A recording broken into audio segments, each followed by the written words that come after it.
Hello, internet fans. It's your old pal Rottin Roger DeMarco here from 3bproductioncompany.com. This week, we're going to be talking about Stephen C. Miller's 2012 film, Silent Night. This is essentially a remake of Silent Night, Deadly Night. So, the plot breakdown is pretty simple. A dude dressed like Santa Claus is terrorizing a town. Not overly complex. That's pretty much what it sounds like. Before we get into my overall thoughts of the film and some of the shit that I've observed, first, let's take a look at Rottin Roger's Splatter Facts. We have 16 dead bodies. We have 2 titties. Kinda low on the breasts count. We have inept police officers. We have grounded for Christmas. And we have gratuitous crosswording. The methods of death include but are not limited to electrocution, sliced, wood chippered, stabbed, flamethrowered, strangled, chopped, impaled, gutted, and brass knuckled. On to my overall thoughts of this film, which last week, if you remember, I absolutely shit all over the Black Christmas remake. For what reasons? I shit all over it because it was ridiculously over the top. I shit all over it because it was too pretty. I shit all over that movie for a lot of reasons that I really like this remake for. So, I'm a little inconsistent, but hear me out. In this version, we are essentially treated to the same exact plot mechanism. It's a killer Santa film. Although in the original, it was a child who had witnessed his parents murdered by a guy in a Santa costume, and then he was orphaned, and it was sort of the way he was brought up in this orphanage, and he had these like PTSD issues and these flashbacks whenever Christmas was involved. Every other holiday he was fine, but whenever Christmas was involved, it made him snap. Especially in the original, when they had him dress up as the department store Santa, sends him over the edge, slaughters everybody. That differs in this version. I don't want to spoil the ending. We're going to leave the ending out of it. This is a revenge slasher now, so that aspect is a little different. But what we do get is tons of throwback nods to the original 2 films. Not necessarily the rest of the franchise, because the rest of the franchise fucking went off the deep end. Mickey Rooney was a killer Santa. Bill Moseley had his brain hanging out, killing everybody. It's a wild franchise. But this movie takes the elements of the first 2 films and ramps them up. We do get the classic Linnea Quigley kill from the original, revamped in this one. We do get the great garbage day line revamped and thrown at you. They give you some nods to the original films. You know, just say, hey, we're having fun with this, so go along with us and don't take this too seriously.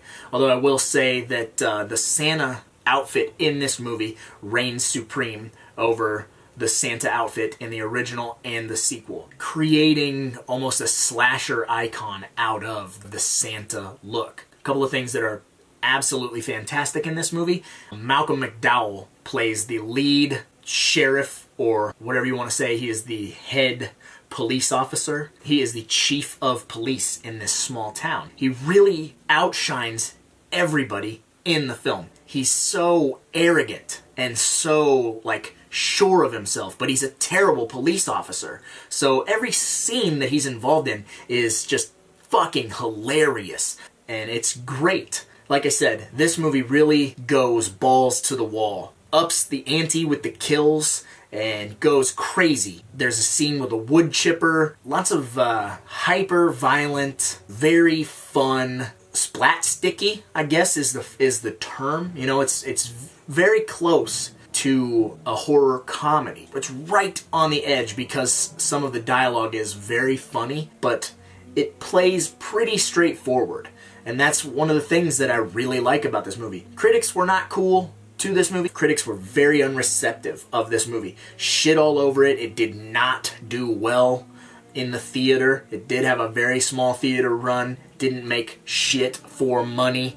So a lot of people didn't hear about this, myself included, until the physical media release. And when I finally saw it, I was disappointed and myself for not finding it earlier. The tone in this movie obviously is very different from the original.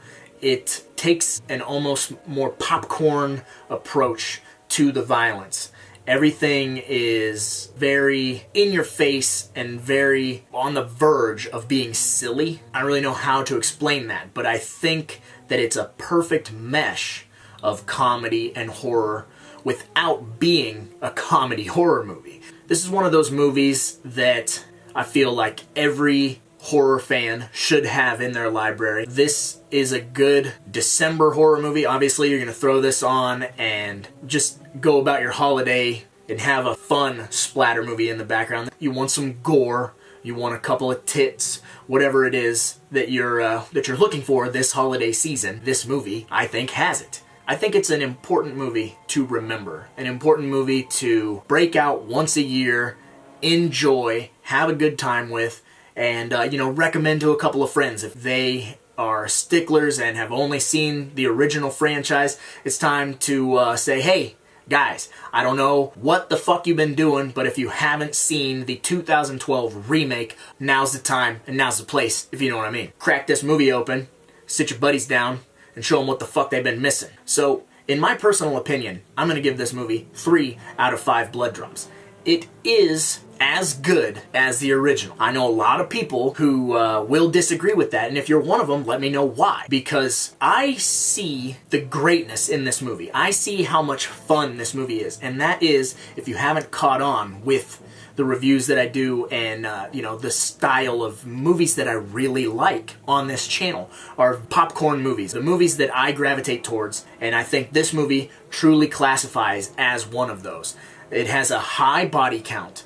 It has enough sexuality. It has enough dark humor. It's just a really great, fun splatter movie. And if you haven't seen it, I truly urge you to go find a copy and check it out. If I have swayed you, click the link in the description and pick up a copy of Silent Night today. Sounds like a sales pitch. I would not recommend a movie to you that I would not personally own.